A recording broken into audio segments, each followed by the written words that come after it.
اعوذ باللہ من الشیطان اللعین الرجیم بسم اللہ الرحمن الرحیم الحمد لأہلہ والصلاة علی اہلہا اما بعد ماہ شعبان المعظم،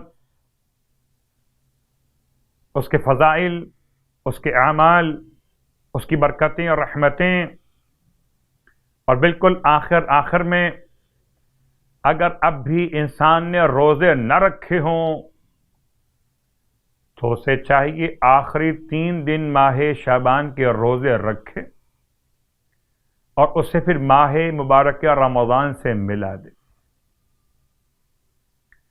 راوی نے ملاقات کی امام رضا علیہ السلام سے،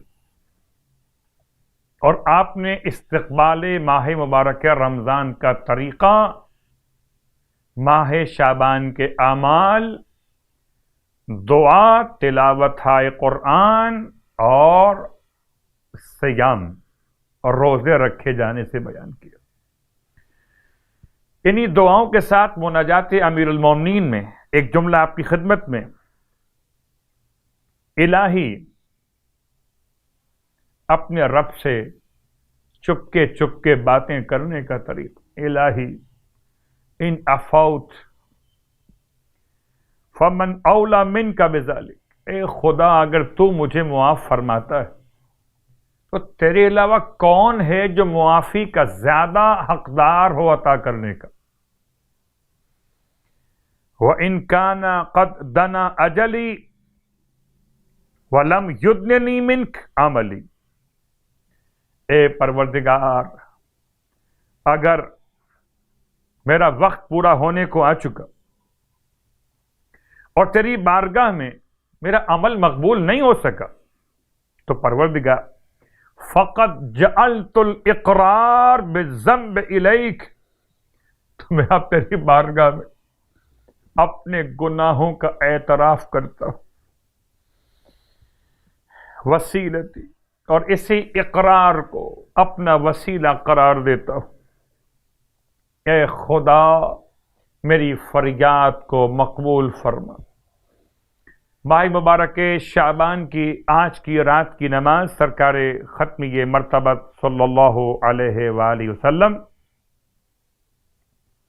ارشاد فرماتے ہیں، آج کی رات کی نماز 2 رکعت یعنی کہ شب 27 ماہ شعبان 2 رکعت نماز پڑھی جائے گی آج کی رات میں۔ ہر رکعت میں الحمد کے بعد سورہ سبح اسم ربک الاعلی یعنی کہ سورہ الاعلی 10 مرتبہ پڑھا جائے۔ خداوند عالم اس نماز کی برکت سے نماز پڑھنے والے کے لیے 1 ملین نیکیاں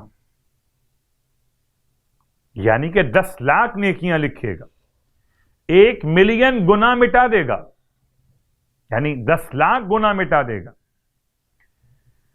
اور پروردگار اسے 1 ملین سے بھی زیادہ درجات اس کے بلند فرمائے گا۔ اللہ اکبر۔ اور اس کے لیے اس کے سر پر نور کے تاج کو رکھنے کے لیے فراہم فرمائے گا۔ سر پہ نور کا تاج ہوگا، درجے 10 لاکھ سے زیادہ بلند ہوں گے، نیکیاں 10 لاکھ ہوں گی، اور 10 لاکھ گناہ بخش دیے جائیں گے۔ گویا آج کی نماز ہمیں بنائے گی روز قیامت کا ملینر، اگر بننا چاہتے ہیں۔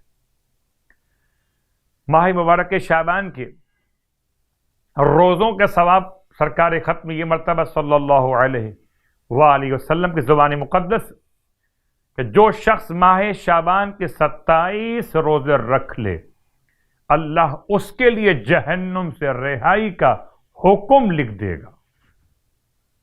خداوند عالم ہم سب کو اس ماہ مبارک شعبان کے صیام اور قیام کی توفیق عطا فرمائے۔